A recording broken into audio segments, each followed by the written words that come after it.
Assalamualaikum. Di video kali ini saya akan menyajikan kata-kata bijak dari Guru Besar Gus Dur. Sebelum ke topik utama ini, sedikit profil tentang beliau. Kiai Haji Abdurrahman Wahid atau yang akrab disapa Gus Dur merupakan tokoh Muslim Indonesia dan pemimpin politik yang menjadi Presiden Indonesia yang keempat dari tahun 1999 hingga 2001. Gus Dur dilahirkan pada tanggal 4 Agustus 1940 di Desa Denanyar, Jombang di pesantren milik kakeknya. Gus Dur adalah putra pertama dari 6 bersaudara. Putra pasangan Kiai Haji Wahid Hashim dan Haja Soleh. Sejak berusia belasan tahun, Gus Dur sudah akrab dengan berbagai majalah, surat kabar, novel dan juga buku-buku. Kegemarannya membaca buku membuat Gus Dur memiliki pemikiran yang begitu kontroversi. Walaupun begitu, banyak sekali kata-kata bijak Gus Dur yang begitu populer hingga saat ini. Untuk itu dilansir dari berbagai sumber, inilah kata-kata bijak dari beliau. Sabar itu nggak ada batasnya, kalau ada batasnya berarti gak sabar. Islam datang bukan untuk mengubah budaya leluhur kita jadi budaya Arab. Bukan untuk aku jadi ana, sampean jadi antum, sedulur jadi ahi. Kita pertahankan milik kita harus filtrasi budayanya, tapi bukan ajarannya. Demokrasi harus berlandaskan kedaulatan hukum dan persamaan setiap warga negara tanpa membedakan latar belakang ras, suku agama dan asal-muasal, di muka undang-undang. Apakah yang akan dikenakan Nabi Muhammad, seandainya beliau hidup di masa kini? Tetap berjubah sajakah, seperti orang Arab dari pedalaman semenanjung bergurun luas itu, ataukah mengenakan pakaian, lebih universal, seperti celana, dasi, dan jas? Jika kita Muslim terhormat, maka kita akan berpuasa dengan menghormati orang yang tidak berpuasa. Kalau Anda tidak ingin dibatasi, janganlah Anda membatasi. Kita sendirilah yang harusnya tahu batas kita masing-masing. Keberhasilan pemimpin diukur dari kemampuan mereka dalam mensejahterakan umat yang mereka pimpin. Semakin tinggi martabat manusia yang menjadi pemeluknya, maka semakin tinggi pula martabat agama itu sendiri. Sejarah lama kita sebagai bangsa memang sangat menarik. Rasa tertarik itu timbul dari kenyataan bahwa yang ditulis sering tidak sama dengan yang terjadi. Mari kita bangun bangsa dan hindarkan dari pertikaian yang sering terjadi dalam sejarah. Inilah tugas kesejarahan kita yang tidak boleh kita lupa. Yang lebih penting dari politik adalah kemanusiaan. Menyesal nasib tidak akan mengubah keadaan. Terus berkarya dan bekerjalah yang membuat kita berharga. Al-Quran sudah menetapkan agama yang benar di sisi Allah adalah Islam. Namun tidak berarti negara tidak boleh memberikan perlakuan yang sama kepada semua agama.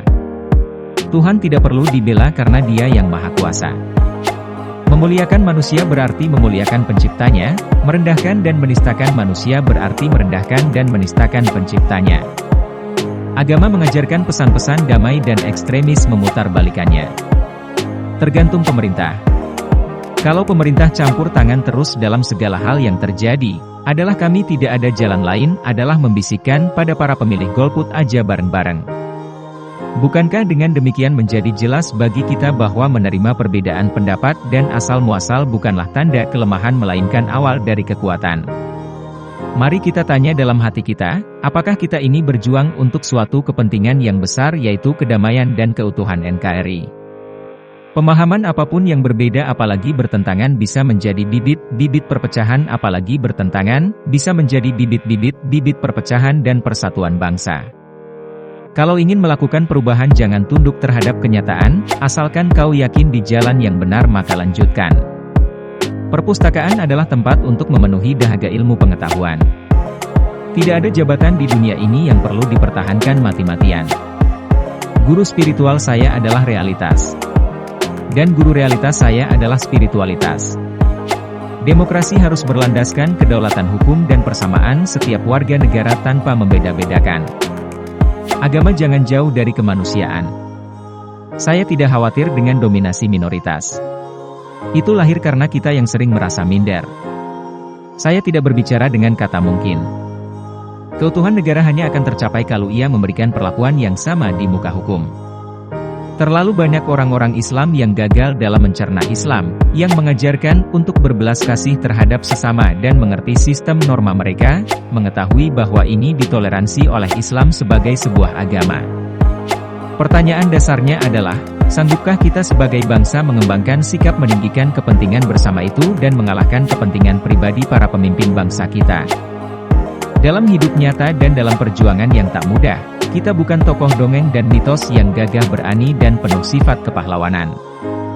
Dengan lelucon, kita bisa sejenak melupakan kesulitan hidup. Dengan humor, pikiran kita jadi sehat. Bukankah masalah ketuhanan memang rumit? Mungkin sengaja dibuat rumit oleh Tuhan, agar kita tertuntut untuk senantiasa berada dalam upaya pencarian hakikatnya, walaupun itu tidak akan pernah tercapai. Upayanya yang penting, bukan tercapainya hasil mutlak.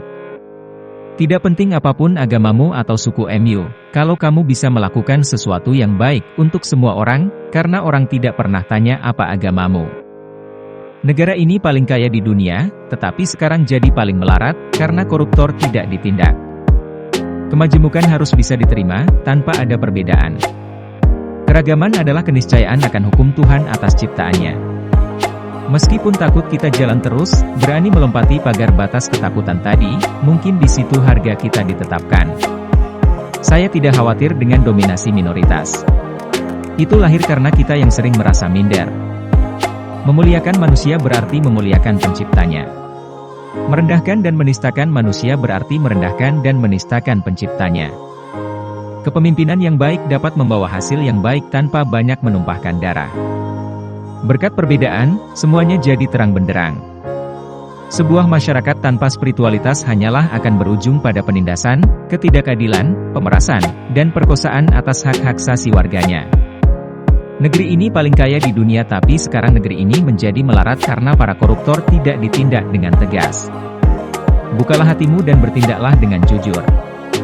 Saya sudah pernah bilang, mereka itu masih seperti anak TK. Buktinya girang banget ketemu sama si Daniel. Tugas pokok intelektual adalah mempertahankan kebebasan berpikir, bukan membunuh kebebasan berpikir. Humor tidak bisa menjatuhkan pemerintah. Tetapi humor bisa membantu membusukkan suatu rezim. Tidak penting apapun agama atau sukumu. Kalau kamu bisa melakukan sesuatu yang baik untuk semua orang, orang tidak tanya apa agamamu. Saya tidak peduli, mau popularitas saya hancur, difitnah, dicaci maki, atau dituduh apapun. Tapi bangsa dan negara ini harus diselamatkan dari perpecahan. Dari sudut agama, saya ingin mengingatkan, agar ketidaksenangan kita terhadap seseorang atau kaum, jangan sampai menyebabkan kita berlaku tidak adil dalam memutuskan sesuatu. Kalau Anda tidak ingin dibatasi, janganlah Anda membatasi. Kita sendirilah yang harusnya tahu batas kita masing-masing.